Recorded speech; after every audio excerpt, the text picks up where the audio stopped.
Hello, welcome to Carol's Books and Story Time.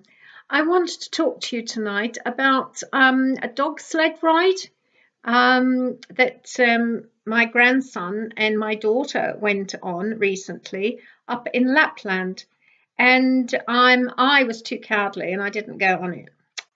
So between Christmas and New Year this year, I went to Lapland. As I said, I went with my daughter and my grandson. The snow was deep, it was crisp and crunchy underfoot, and it sparkled like 1,000 diamonds in the rays of the sun, the moon, and the headlights of the snowmobile.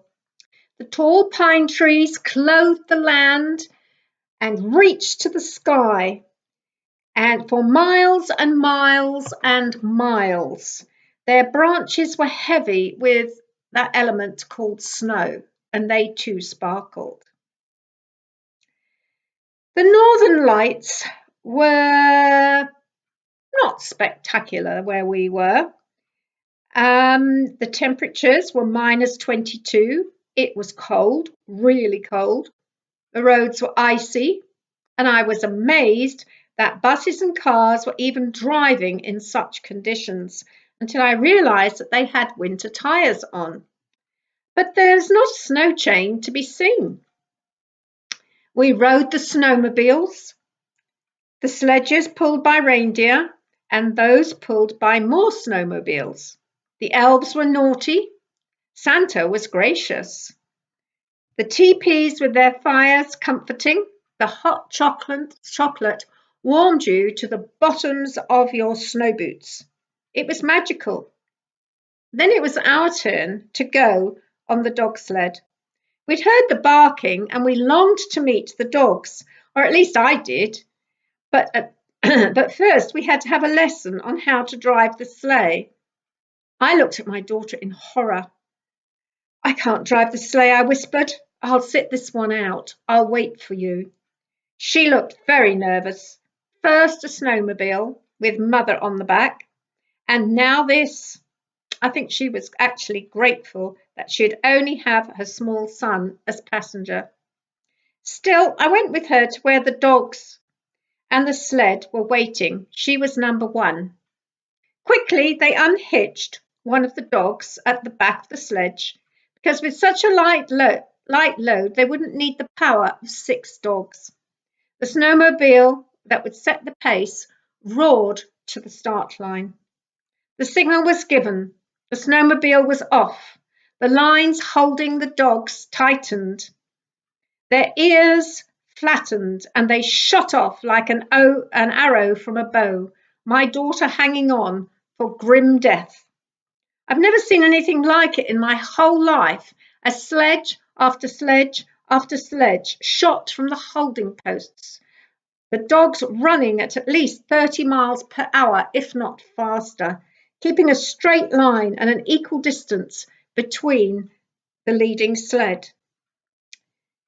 The dogs were enjoying the race, and as I watched, it brought to my mind the words of St. Paul in Hebrews 12, where he says, "Let us run with perseverance the race marked out for us." A while later, my daughter and grandson raced into view and up to their starting point. Immediately, the dog nearest to the sleigh flopped onto his side. Sides heaving, tongue lolling, he closed his eyes and fell asleep. No matter how much my grandson petted him, he did not wake up. Concerned, we asked the dog handler. "Oh, he's fine," she reassured us. "He just likes to run and sleep. That's why we call him Sleepy. He's just gearing himself up for the next run." Someone came and unhitched another dog and led him away. "That one's an old dog," we were told. "We only let the old dogs run a little bit. They're born to run. They love running, but we don't want or need them to run all the time." I turned my attention to the 2 lead dogs. One was a fluffy cream with the most intense blue eyes. Now, I love blue-eyed dogs. I used to have one. She was curled up on the snow resting. Next to her was a lovely brown husky. "That one," said the dog handler, pointing out the blue-eyed dog, "is a steady leader. She is 10 years old. Her running mate is 1 year old. She's training the pup to be a leader. The rest of the dogs obey both of them, but she's the one that is the boss. Oh, I thought to myself, wouldn't it be just amazing if we human beings were like the dog team, all working together in perfect harmony? Wouldn't it be amazing if families worked together as a team, each one valued in their place as part of the team, with mum and dad at the head of that team? Wouldn't it be great if the younger generation did not challenge the authority of the older generation? Wouldn't it be great if older, more experienced people could come alongside and train the younger generation how to work as a team where everyone knows their value? We're all running the race of life. Everyone has something to offer to the team called family, or the team called school, or the team called church. So, my dear friends, I leave with you the parable of the dog team, where all the dogs, some old, some mere pups, and some teenagers in dog years, all work together to pull the sledge. So we need to be like the dogs, and as a team, each doing his or her part in the race of life, race towards the same goal that was set out by the Apostle Paul. I hope that's made you think. If you are perceptive to things, you can see lessons in things.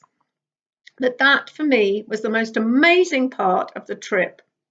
Everything else just failed into insignificance besides that incident with the dog sled. I'd love to go back and I'd love to spend some extra time with the dogs. Yeah, it was an amazing experience. And that parable, I think, really made it for me. Okay, take care. Have a wonderful new year. Bye.